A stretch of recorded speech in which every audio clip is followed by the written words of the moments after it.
Podcast Las 7 leyes herméticas de Ricardo Martín Almada. Voz en off, Miguel Yegros. Episodio 5. Sexta, tercera parte y séptima. Sean todos bienvenidos. En síntesis, la Iglesia Católica primitiva fue víctima del capricho y poder político de emperadores romanos y posteriores líderes de la Iglesia, seducidos por el poder, que eliminaron principios fundamentales para nuestra evolución espiritual. Y eso es lo que hoy en día nos impusieron como una supuesta enseñanza de Jesús.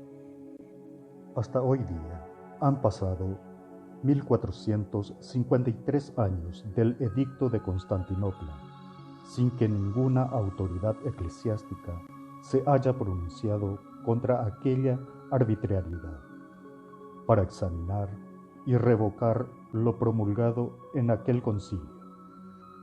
Todo está desvirtuado.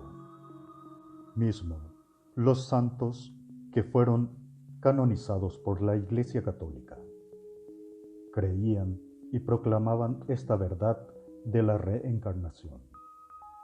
San Jerónimo, 347-420 después de Cristo, decía: Orígenes era el maestro más grande de la Iglesia, después de los apóstoles.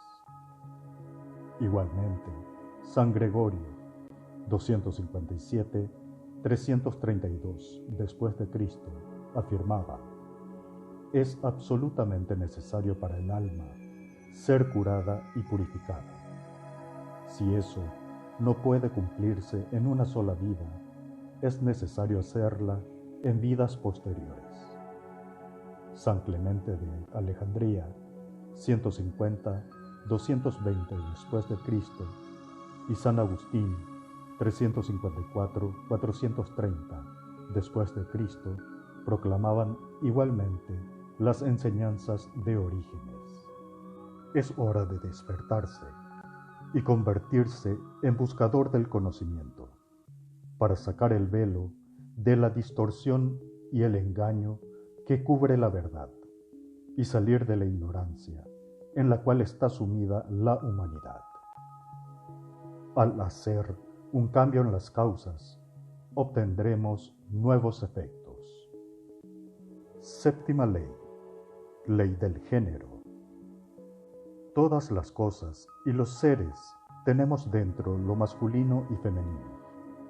Cada aspecto debe ser desarrollado para llegar a un equilibrio perfecto. El principio de género hace referencia a exactamente lo opuesto que dice la ideología de género. Lo masculino y femenino existe en todos los planos de la existencia, y en el ser humano se manifiesta como sexo femenino y masculino. La ideología de género busca mezclar y confundir este principio y va exactamente en contra de las leyes universales. Es importante desarrollar los aspectos positivos de ambos polos para comprender el verdadero sentir de lo que nos rodea. Desarrollar todas nuestras aptitudes positivas nos ayudará a polarizar las negativas, convirtiéndonos así en soldados de todo terreno. Por ejemplo, un varón debe ser muy masculino y varonil a la vez que caballero, gentil y amoroso. Una mujer debe ser muy femenina e inteligente y de acción a la vez. Debemos cambiar nuestra concepción errónea actual. Hoy en día, las mujeres consideran como macho al que grita, maltrata, pega a los débiles, es violento sexualmente, promiscuo o simplemente la somete en la relación, cortando toda participación como pareja.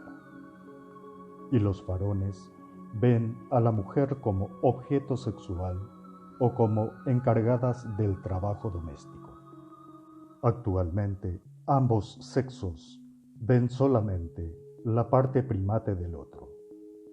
Codifican todo a través del sexo y ni les pasa por la cabeza complementarse y crecer juntos como pareja y espiritualmente.